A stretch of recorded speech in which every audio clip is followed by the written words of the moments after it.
Srinath Reddy Mittapalli YouTube channel స్వాగతం అన్న నమస్కారం. నేను మీ శ్రీనాథ్ రెడ్డి మిట్టపల్లి. ఇవాళకి వచ్చి మే 6, 2025 సంవత్సరం.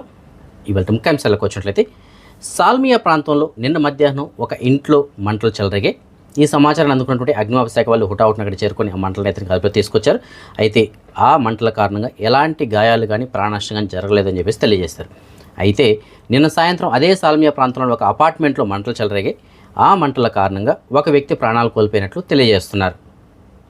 అయితే ఆ మంటలు మాత్రం అగ్నిమాపక శాఖ వాళ్ళు అదుపులో తీసుకొచ్చారు, కానీ ఒకరిని మాత్రం కాపాడలేకపోయారు. సో ప్రస్తుతానికి ఎండాకాలం అయితే స్టార్ట్ అవుతుంది, ఎండల తీవ్రత పెరుగుతుంది క్రమంగా. కాబట్టి ప్రతి ఒక్కరు కొద్దిగా జాగ్రత్తలు అయితే పాటించండి.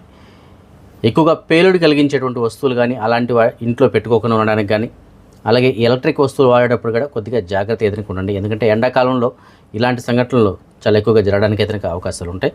అలాగే మీ వెహికల్స్లో కూడా పేలుడు కలిగించేటువంటి వస్తువులు ఎలాంటివి కానీ ఉంచకండి. లైటర్స్ కానీ, పెట్రోల్ కానీ, అలాగే స్పెట్స్ కానీ, ఇలాంటి ఏవి కానీ మన వెహికల్లో కూడా మొబైల్స్ కానీ ఇలాంటివి వదిలేసి వెళ్ళకండి. ఎందుకంటే వాటి వల్ల మంటలు చెలరడానికి అవకాశాలు అయితే ఉంటాయి. కువైట్కి సంబంధించినటువంటి అగ్నిమాపక శాఖ వాళ్ళు జహరా గవర్నరేట్లోని నయీం ప్రాంతంలో వీళ్ళు తనిఖీలు నిర్వహించారు. ఎవరైతే ఫైర్ సేఫ్టీ నిబంధనలను ఉల్లంఘించుంటారో అలాంటి బిల్డింగ్స్, అలాగే అలాంటి షాప్స్ ఏవైతే ఉంటాయో వాటిని గుర్తించి వాటిపైన ఉల్లంఘనలుగా నమోదు చేసినట్లు తెలియజేస్తున్నారు. ముఖ్యంగా ఈ నయీం ప్రాంతంలో ఉన్నటువంటి ఈ కార్ గ్యారేజ్లు ఏవైతే ఉంటాయో అలాంటి వాటిపైన ముఖ్యంగా చర్యలు తీసుకొని కొన్నిటిని సీజ్ కూడా చేసినట్లు తెలియజేస్తున్నారు. ఎందుకంటే వాళ్ళు పూర్తిగా నిబంధనలు అయితే ఉల్లంఘించంటారు. ఎందుకంటే ప్రస్తుతానికి కువైట్కి సంబంధించినటువంటి ఫైర్ సేఫ్టీ డిపార్ట్మెంట్ వాళ్ళు, ఈ ఫైర్ ఫోర్స్ వాళ్ళు కువైట్ వ్యాప్తంగా అన్ని గవర్నమెంట్లను తనిఖీలు నిర్వహిస్తున్నారు. ఎవరైనా సరే ఈ ఫైర్ సేఫ్టీ నిబంధనలు కనుక ఉల్లంఘించినట్లయితే చర్యలు తీసుకున్నారు. ఎందుకంటే ఏదైనా ప్రమాదం జరిగినప్పుడు అగ్నిమాపక శాఖ వాళ్ళు అక్కడ చేరుకోవాలి, ఆ మంటలను అదుపులో తీసుకురావాలంటే దానికి తగినటువంటి ఏర్పాట్లు అక్కడ ఉండాలి. సో వీళ్ళు వెళ్ళడానికే మార్గం లేకపోవడం కానీ, ఆ ఏర్పాట్లన్నీ ఏమీ లేకపోతే అప్పుడు వీళ్ళు ఎలా వెళ్ళగలరు, ఎలా మంటలు ఆర్పగలరు? సో బిల్డింగ్ కట్టేటప్పుడే అందులో కొన్ని లోపాలు ఉంటాయి. కొంతమంది ఆ నిబంధనలు పూర్తిగా పాటించరు, కొన్నింటిని ఉల్లంఘిస్తూ ఉంటారు. సో ఇలాంటివి లేకుండా ప్రస్తుతానికి చర్యలు ఎదురుగా తీసుకుంటున్నారు. సో అందులో భాగంగానే ఈ నయీం ప్రాంతంలో తనిఖీలు ఎదురుగా నిర్వహించి కొన్నింటిని సీజ్ చేశారు.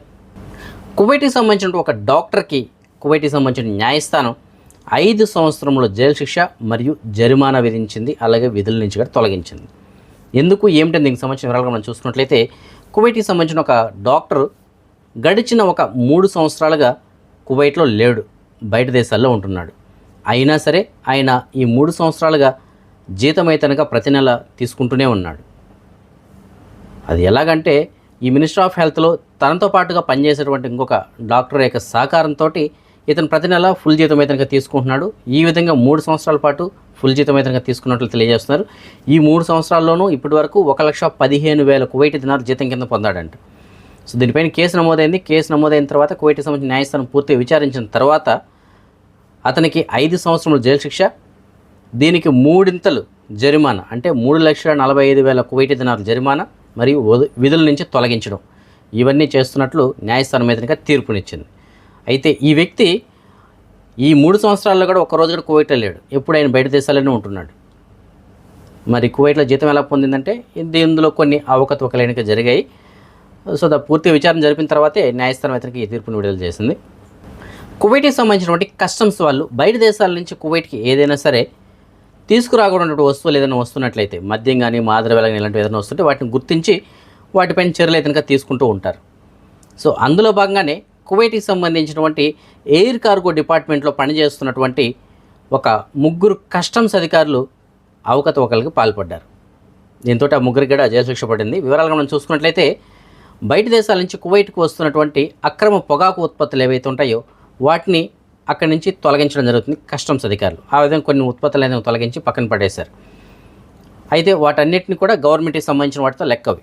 అయితే వారి యొక్క అధికారాన్ని ఉపయోగించి 3 కస్టమ్స్ అధికారులు వాటిని అక్రమంగా అక్కడి నుంచి వీళ్ళు ఉంటున్నటువంటి ఒక ఫ్లాట్ని రెంట్కి తీసుకొని బయట తీసుకెళ్ళి అక్కడి నుంచి వేరే వాళ్ళకి అమ్మడానికి రెడీ అయ్యారు. ఆల్రెడీ కొంతమంది శాంపుల్స్ కూడా ఇచ్చారంట, ఏ విధంగా మా దగ్గర ఉన్నాయి కొనుక్కుంటారా అని చెప్పేసి.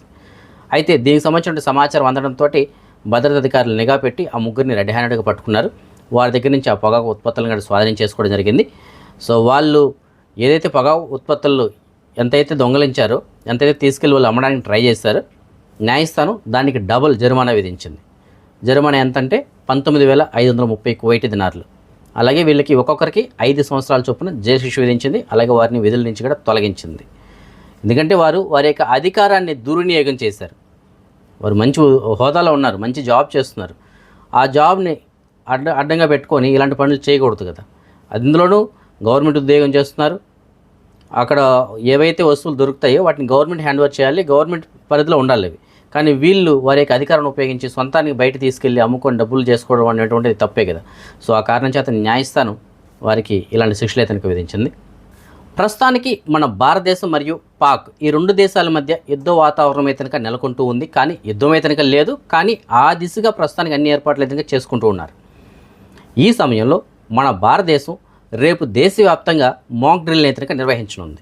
సో ఈ మాక్ డ్రిల్ అనేటువంటిది దేనికి నిర్వహిస్తారు అనేసి అంటే, ఏదైనా ఆపత్కర పరిస్థితులు ఎదురైనప్పుడు, ఎవరైనా మనపైన దాడి చేసినప్పుడు, శత్రు దేశాలు కానీ ఎవరైనా సరే దాడి చేసినప్పుడు మనల్ని మనం ఏ విధంగా రక్షించుకోవాలి, ఎలాంటి జాగ్రత్తలు తీసుకోవాల్సి ఉంటుంది, వీటిపైన మాక్ డ్రిల్ అనేటువంటి నిర్వహించబోతున్నారు. దేశవ్యాప్తంగా రేపు ఈ మాక్ డ్రిల్ అయితే నిర్వహిస్తున్నారు. విద్యార్థులు, అలాగే బయట ఉన్నటువంటి సామాన్య ప్రజలు కావచ్చు, ఉద్యోగస్తులు కావచ్చు, వీరందరికీ కూడా దీనిపైన అవగాహన అనేటువంటిది కల్పించడం జరుగుతుంది. సో దీన్ని బట్టి చూస్తుంటే మనకు అర్థమయ్యేది ఏంటంటే, ఒకవేళ యుద్ధం జరిగితే ఎక్కడైనా సరే వాళ్ళు అటాక్ చేయొచ్చు. అలాంటప్పుడు మనల్ని మనం ఎలా కాపాడుకోవాలి, ఇదే విధంగా మాక్ డ్రిల్ అనేటువంటిది మన భారతదేశంలో సుమారుగా 54 సంవత్సరాల క్రితం నిర్వహించడం జరిగింది. మళ్ళీ ఇప్పుడు నిర్వహిస్తున్నారు. 54 సంవత్సరాల క్రితం అంటే అప్పుడు మనకి గుర్తు ఉంటుంది, చాలా మన జనరేషన్ కాకుండా మన ముందు జనరేషన్ వాళ్ళకి తెలిసి ఉంటుంది. అది 1971 వార్ ఏదైతే ఉందో, పాకిస్తాన్కి మన మధ్య జరిగినటువంటి వార్ ఏదైతే ఉందో, ఆ సమయంలో మాత్రమే ఈ విధంగా మాక్ డ్రిల్ నిర్వహించడం జరిగింది దేశవ్యాప్తంగా. అయితే దాని తర్వాత కార్గిల్ వార్ వచ్చింది. కార్గిల్ వార్లో కేవలం బార్డర్లో ఉన్నటువంటి వాళ్ళకి మాత్రమే నిర్వహించడం జరిగింది, మనకైతే నిర్వహించలేదు. కానీ ఇప్పుడు మాత్రం దేశవ్యాప్తంగా ఈ మాక్ డ్రిల్ అయితే నిర్వహిస్తున్నారు. సో మీరు కూడా మీ పిల్లలకి, అలాగే మీ ఇంటి దగ్గర ఉన్న వాళ్ళకి తెలియజేయండి. ఈ మాక్ డ్రిల్ నిర్వహించినప్పుడు వాళ్ళు ఏ విధంగా నిర్వహిస్తున్నారు, ఏంటి, ఎలాంటి జాగ్రత్తలు తీసుకోవాలని చెప్తున్నారు, వీటన్నిటిని కూడా కొద్దిగా ఫాలో అయ్యేలాగా మీరు కూడా వాళ్ళకి గైడెన్స్ అయితే ఇవ్వండి. ఆంధ్రప్రదేశ్ ప్రభుత్వం రేపటి నుంచి కొత్త రేషన్ కార్డులకు సంబంధించినటువంటి దరఖాస్తుల స్వీకరణ అయితే ప్రారంభిస్తుంది. సో ఎవరైనా కొత్తగా దరఖాస్తు చేసుకోవాలనుకుంటున్నా, కొత్త వ్యక్తుల్ని యాడ్ చేసుకోవాలనుకుంటున్నా, లేదు ఏదైనా మార్పులు చేర్పులు చేయాలనుకుంటున్నా సరే రేషన్ కార్డులో రేపటి నుంచి చేసుకోవచ్చు అని చెప్పేసి అంటున్నారు. ఒక నెల రోజుల పాటు అయితే ఈ సమయం ఉంటుందని చెప్పేసి అంటున్నారు. అయితే ఎవరైనా ఆల్రెడీ ఈ కేవైసీ కనుక చేస్తున్నట్లయితే వాళ్ళు మళ్ళీ దరఖాస్తు చేసుకోవాల్సిన అవసరం లేదు. ఎందుకంటే ఈ కేవైసీలో అన్ని డీటెయిల్స్ వచ్చేసి ఉంటాయి. సో ఎవరైతే ఈ కేవైసీ అన్ని కంప్లీట్ చేసి ఉంటారో, అలాగే ఇప్పుడు ఎవరైతే కొత్తగా అప్లై చేసుకుంటారో వారందరికీ కూడా జూన్ నుంచి డిజిటల్ కార్డులు అయితే ఇవ్వబోతున్నట్టు తెలియజేస్తున్నారు. అంటే స్మార్ట్ కార్డుల కింద ఇస్తారంట రేషన్ కార్డులు. ఇంతకుముందు గతంలో రేషన్ కార్డులు అంటే ఒక చాలా పొడవుగా ఉండేది, జనాడు పైన ఉండేది కార్డు అయితే కనుక, అందులో ఫ్యామిలీ మెంబర్స్ ఫోటోలు అన్నీ ఉండేటివి. అయితే ఇప్పుడు వస్తున్న కార్డు మన కువైట్లో అయితే కనుక బతాక ఏ విధంగా అయితే ఉంటుందో సేమ్ అదే విధంగా ఉంటుంది. మన ఊర్లో అయితే కనుక డ్రైవింగ్ లైసెన్స్ ఏ విధంగా అవుతూ ఉంటుందో సేమ్ అదే విధంగా ఫ్యామిలీ మెంబర్స్లో ఒక్క మెంబర్ మాత్రమే దాంట్లో ఫోటో ఉంటుంది. అలాగే క్యూఆర్ కోడ్ ఉంటుంది. ఆ క్యూఆర్ కోడ్ని స్కాన్ చేస్తే మొత్తం ఫ్యామిలీ మెంబర్స్ డీటెయిల్స్ వస్తాయి. అలాగే బ్యాక్ సైడ్లో కూడా ఫ్యామిలీ మెంబర్స్ సంబంధించిన డీటెయిల్స్ కూడా ఉంటాయి. అందులో క్యూఆర్ కోడ్ని స్కాన్ చేస్తే గత 6 నెలలుగా వాళ్ళు ఎక్కడ రేషన్ తీసుకున్నారు, ఏ షాప్లో తీసుకున్నారు, ఆంధ్రప్రదేశ్ వ్యాప్తంగా ఏంటి అనేది మొత్తం డీటెయిల్స్ అన్నీ కూడా ఓపెన్ అవుతాయి అన్నమాట. సో ఆ విధంగా స్మార్ట్ కార్డులు ఏదైనా తీసుకొస్తున్నారు. జూన్ నుంచి వాటిని పంపిణీ చేస్తారు. కాబట్టి మీలో కూడా ఎవరైనా సరే ఇంకా రేషన్ కార్డుకి అప్లై చేసుకోకుండా ఉంటే, లేదంటే మీరు ఏదైనా మార్పులు చేర్పులు చేసుకోవాలనుకుంటే రేపటి నుంచి అవకాశం అయితే ఉంది. మీరు ఆ విధంగా వాటిని అప్లై చేసుకోవడం కానీ మార్పులు చేర్పులు కానీ చేసుకోవచ్చు. అక్రమ మైనింగ్ కేసులో గాలి జనార్దన్ రెడ్డి మరియు అతని యొక్క అనుచరులు, అతను సహకరించినట్టు కొంతమంది పైన కేసులు నమోదు చేయడం జరిగింది గతంలో. దానిపైన విచారణ అనేది చాలా సంవత్సరాల పాటు జరిగింది. అయితే దానిపైన సిబిఐ కోర్టు ఇవాళ తీర్పుని అయితే విడుదల చేసింది. గాలి జనార్దన్ రెడ్డితో పాటుగా మరొక 4 7 సంవత్సరముల జైలు శిక్ష విధిస్తున్నట్లు తీర్పుని ఏదైనా విధించింది. ఎందుకంటే అక్రమ మైనింగ్, వీళ్ళు మైనింగ్లో కొన్ని అవకతవకలకు పాల్పడి వేల కోట్ల డబ్బులు అయితే కనుక ఆర్జించడం జరిగింది. సో ఇది కాస్త పూర్తిగా నిరూపితమైంది. వాళ్ళు అక్రమార్జన చేశారని చెప్పేసి పూర్తిగా నిరూపితం కావడంతో సిబిఐ కోర్టు ఈ తీర్పుని విడుదల చేసింది ఇవాళ. ఏఐ అంటే ఆర్టిఫిషియల్ ఇంటెలిజెన్సీ ఇప్పుడు ప్రస్తుతానికి ఉన్నటువంటి ట్రెండ్, ప్రతి ఒక్కరూ ఫాలో అవుతున్నటువంటిది. భవిష్యత్తులో మనం కూడా ఫాలో అవ్వాల్సింది తప్పనిసరిగా ఏఐ లేనిదే మన భవిష్యత్తు ఉండదేమో అని అనిపిస్తుంది. ఆ విధంగా ప్రస్తుతానికి టెక్నాలజీ అయితే వచ్చేస్తుంది. అయితే ప్రస్తుతానికి ఈ ఏఐ అనేటువంటిది మెడికల్ రంగంలో కూడా ఎంట్రీ అయిపోయింది ఆల్రెడీ. దీనికి సంబంధించిన ఒక ఉదాహరణ అయితే నేను తెలియజేస్తాను. చైనాలో ఒక హాస్పిటల్ ఓపెన్ చేశారు. అందులో డాక్టర్స్ అయితే ఉండరు, కేవలం ఏఐ తోటి నడిచేటువంటి రోబోలు ఉంటాయి అక్కడ. సో వాళ్ళు చెప్తున్న దాని ప్రకారం ఈ షింగ్వియా అనేటువంటి ఒక యూనివర్సిటీ ఉంది. ఈ షింగువా యూనివర్సిటీ ఏదైతే ఉందో ఆ యూనివర్సిటీ వాళ్ళు ఏఐ టెక్నాలజీ తోటి 14 ఏఐ డాక్టర్స్ని క్రియేట్ చేశారు. అవి రోబోట్లు ఏఐ టెక్నాలజీ తోటి అవి పనిచేస్తూ ఉంటాయి. అవి డాక్టర్లు అనమాట, డాక్టర్ వృత్తిని నిర్వహిస్తాయి. అలాగే 4 వర్చువల్ నర్సెస్ అయితే ఉంటారు. అంటే వీళ్ళు మనుషులే, కాకపోతే వర్చువల్గా వాటికి సహకరిస్తూ ఉంటారు. సో మొత్తం మీద 14 ఏఐ డాక్టర్స్, 4 వర్చువల్ నర్సెస్, వీరితో మాత్రమే అక్కడ వైద్యం నిర్వహించడం జరుగుతుంది. సో అది ఎలా ఉంటుంది ఏమిటంటే, ఈ చాట్ జీపీటీ 3.5 వర్షన్ ఏదైతుందో దాన్ని, అంటే అత్యంత లేటెస్ట్ టెక్నాలజీ కలిగినటువంటి చాట్ జీపీటీ 3.5 తోటి వీళ్ళు అక్కడ ఈ డాక్టర్స్ ఎవరైతే ఏఐ డాక్టర్స్ ఉన్నారో వాళ్ళు వైద్యం అయితే కనుక చేయడం జరుగుతుంది. సో దాంట్లో యొక్క ఖచ్చితత్వం అనేటువంటిది ఎలా ఉంటుందంటే, జనరల్గా మనుషులు ఎవరైతే డాక్టర్లుగా ఉంటారో వాళ్ళు కనుక ఏదైనా ఒక వ్యాధి నిర్ధారణ కానీ ఇలాంటి వాటిలో ఖచ్చితత్వం అనేటువంటిది 80 నుంచి 85% మాత్రమే ఉంటుందంట. అయితే ఈ ఏఐ డాక్టర్స్ ఏవైతే ఉన్నాయో ఇవి ఇచ్చేటువంటి ఖచ్చితత్వం, ఏదైనా ఒక ప్రాబ్లం గురించి ఖచ్చితత్వం అనేటువంటిది 93% ఉందంట. అంటే మనకన్నా ఎక్కువ ఖచ్చితత్వంతో అవి ట్రీట్మెంట్ చేయడం జరుగుతూ ఉందంట. అయితే ఈ ఏఐ డాక్టర్స్ ఏవైతే ఉన్నాయో వాటికి వేగం, ఖచ్చితత్వం అన్నీ ఇప్పటికైతే ఉన్నాయి. అయితే మన మనుషులు ఏవైతే ఉన్నారో అలాంటి మానవ అనుభూతి మాత్రం ఇంకా వాటికి లేదు. అది కనుక వచ్చినట్లయితే ఇంకా మనందరం ఏమవుతామో తెలియదు. అప్పుడు వాటిదే పై చేయి అవి చెప్పినట్టు మనం వినాల్సి వస్తుందేమో భవిష్యత్తులో. అయితే వీటికి సంబంధించి అవి పనిచేసేటువంటి విధానంలో ఎంత ఫాస్ట్గా చేస్తాయనే దానికి ఒక ఉదాహరణ చెప్తాను. ఒక 10,000 మందిని పేషెంట్లని అవి కేవలం కొన్ని రోజుల్లో మాత్రమే ట్రీట్ చేయగలవంట. అదే మనుషులు కనుక చేయాలి అనేసి అంటే 2 సంవత్సరాల టైం పడుతుందంట.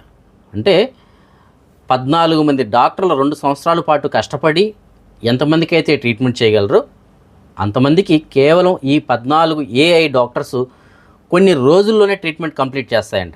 అది కూడా అత్యంత ఖచ్చితత్వమైనటువంటి వైద్యం, 93% ఖచ్చితత్వం కలిగి ఉంటుందంట. అంత పర్ఫెక్ట్గా చేస్తాయంట వైద్యం.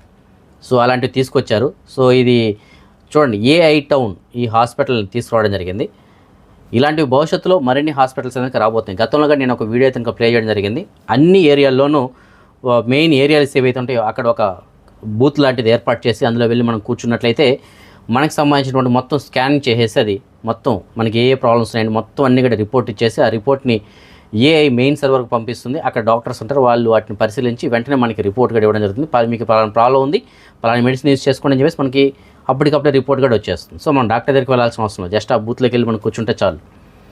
అలాంటివి తీసుకోవడానికి ఆల్రెడీ ఒక సంస్థ అయితే రెడీ అయ్యింది, ఆ దిశగా ముందుకైతే వెళ్తూ ఉంది ప్రస్తుతానికి. సో ఇప్పుడు ఆల్రెడీ చైనా వాళ్ళు ఇలాంటి ఒక ఏఐ టౌన్ అయితే తీసుకొచ్చారు. చూడండి, భవిష్యత్తులో ఇలాంటివి కనుక మరిన్ని తీసుకొచ్చినట్లయితే డాక్టర్ వృత్తి ఎవరైతే ప్రస్తుతానికి చేస్తున్నారో వాళ్ళు కూడా పాపం ఇంకా వాళ్ళకి పనులు కూడా ఉండవు, ఇంకా డాక్టర్స్ అవసరం లేదు. ఇవే ఆ పనిని కూడా పూర్తి చేయడానికి అవకాశాలు ఉంటాయి. ప్రస్తుతానికి వేసవికాలం అయితే కనుక స్టార్ట్ అయింది. అయితే ఈ వేసవికాలంలో మనకి బాగా దొరికేటువంటి పండ్లల్లో మామిడి పండ్లు అలాగే వాటర్ మెలన్ ఇవి ఎక్కువగా దొరుకుతూ ఉంటాయి. అయితే ఇవి తినడానికి ఎవరు కానీ ఇష్టపడకుండా ఉండరు, ప్రతి ఒక్కరికి ఇవంటే ఇష్టమే, తింటూ ఉంటారు. అయితే ఎవరైతే షుగర్ పేషెంట్స్ ఉంటారు, ఎవరైతే మధుమేహంతో బాధపడుతుంటారో అలాంటి వారికి మాత్రం ఒక క్వశ్చన్ మార్కే, మేము మామిడి పండు కానీ వాటర్ మెలన్ కానీ తినచ్చా తినకూడదా అని చెప్పేసి. అయితే కొంతమంది డాక్టర్లు ఇస్తున్నటువంటి సలహా సూచనలు ఏమిటంటే, నేను ఇస్తుంది కాదు, డాక్టర్లు చెప్పినటువంటి విషయం మాత్రం మీకు నేను తెలియజేస్తున్నాను. షుగర్ పేషెంట్స్ కూడా మామిడి పండు వాటర్ మెలన్ తినచ్చు అని చెప్పేసి అంటున్నారు. అయితే మితంగా తినాలి, 1 లేదా 2 పీసులు మాత్రమే తినాలి. అది వాటర్ మెలన్ అయితే 1 కప్పు వరకు తినచ్చు, అది కూడా రాత్రి వేళల్లో తినకూడదు, పగటి వేళల్లో మాత్రమే తినాలి. ఇది తినేటప్పుడు మిగతా కార్బోహైడ్రేట్స్ ఎక్కువగా ఉన్నటువంటి ఆహారం ఏదైతే ఉంటుందో, అంటే అన్నం కానీ ఇలాంటివి ఎక్కువగా తీసుకోకూడదు వీటిని తీసుకున్నప్పుడు అని చెప్పేసి అంటున్నారు. వీటితో పాటుగా ముఖ్యంగా ప్రోటీన్స్ ఇలాంటివి ఎక్కువగా ఉన్నటువంటి ఫుడ్ కానీ తీసుకుంటే మంచిది, అంటే డ్రై ఫ్రూట్స్ కానీ ఇలాంటి ప్రోటీన్స్ ఉన్నట్టు కానీ ఇలాంటివి కానీ తీసుకుంటే మంచిది అని చెప్పేసి తెలియజేస్తున్నారు. అయితే ఇవి కూడా డాక్టర్ యొక్క పర్యవేక్షణలో తింటే ఇంకా మంచిది. సో షుగర్ ఉన్నవాళ్ళు, మధుమేహం ఉన్నవాళ్ళు ఏ ఫ్రూట్ కానీ తినకూడదని చెప్పేసి ఎక్కడ లేదు, తినచ్చు, కాకపోతే డాక్టర్ సలహాతోటి మితంగా తినచ్చు అని చెప్పేసి అంటున్నారు. ఎందుకంటే ఒక్కొక్కరికి ఒక్కొక్కలాగా ఉంటాయి షుగర్ లెవెల్స్. సో వారికి ఉన్నటువంటి షుగర్ లెవెల్స్ని బట్టి వాళ్ళు ఎంతవరకు తినచ్చు ఏమిటనేది డాక్టర్ అయితే సలహా ఇస్తారు. సో ఎవరో చెప్పారు కదని చెప్పేసి విపరీతంగా ఫ్రూట్స్ తినడం కాదు, అలాగే ఫ్రూట్గా తినకుండా ఉండడం కాదు. అందులోని ఫ్రూట్స్ అనేటువంటిది ఫ్రూట్స్ లాగానే తినాలి, జ్యూసుల రూపంలో అయితే తాగద్దని చెప్పేసి అంటున్నారు.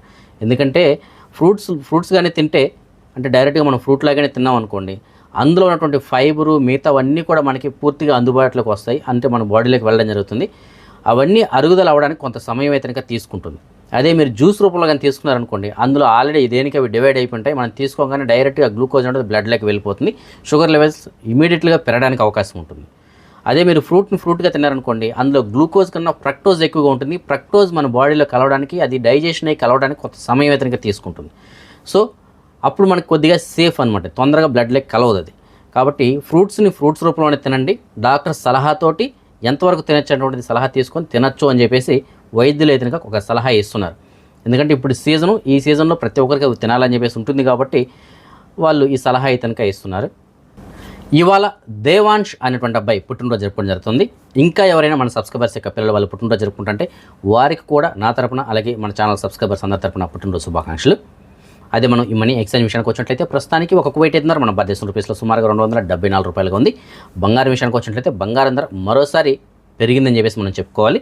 మాలియాలో ఉన్న సూకల్ బతియాలో ఉన్నటువంటి షాప్ నెంబర్ 121లో ఉన్న ఎఫ్కే జ్యువెలర్స్ వాళ్ళు మనకు అందించిన సమాచారం మేరకు 22 క్యారెట్ల బంగారం నిన్నటికి వాళ్ళకి ఒక గ్రామ్ పాయింట్ సుమారుగా 825 పిల్స్ పెరగడంతో ప్రస్తుతానికి ఒక గ్రామ్ ధర 31 దినార్ల 172 పిల్స్కి చేరుకుంది. అదే 24 క్యారెట్ల బంగారం బిస్కెట్ రూపంలో బంగారం ప్రస్తుతానికి ఒక గ్రామ్ ధర 33 దినార్ల 994 పిల్స్ చేరుకుంది. సో బంగారం ధర గత వారం రోజులుగా మనం చూసుకున్నట్లయితే స్థిరత్వం అయితే లేదు, తగ్గడం పెరగడం ఉంది. కానీ ఓవరాల్గా చూసుకుంటే మాత్రం పెరగడమే తప్ప తగ్గడం అయితే లేదు.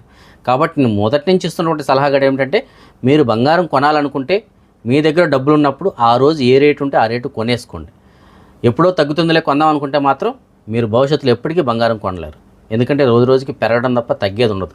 ఏదో ఈ విధంగా ఒక 2-3 రోజులు హెచ్చుతగ్గులు వచ్చినా సరే ఓవరాల్ పైన చూస్తే పెరగడమే తప్ప తగ్గడం ఉండదు. సో ఈ ఫ్రెండ్స్ ప్రస్తుతం అప్డేట్స్ రేపు 9 గంటలకు వచ్చే వీడియోలో మరిన్ని అప్డేట్స్ కలుసుకుందాం. అంతవరకు సెలవు. జై హింద్.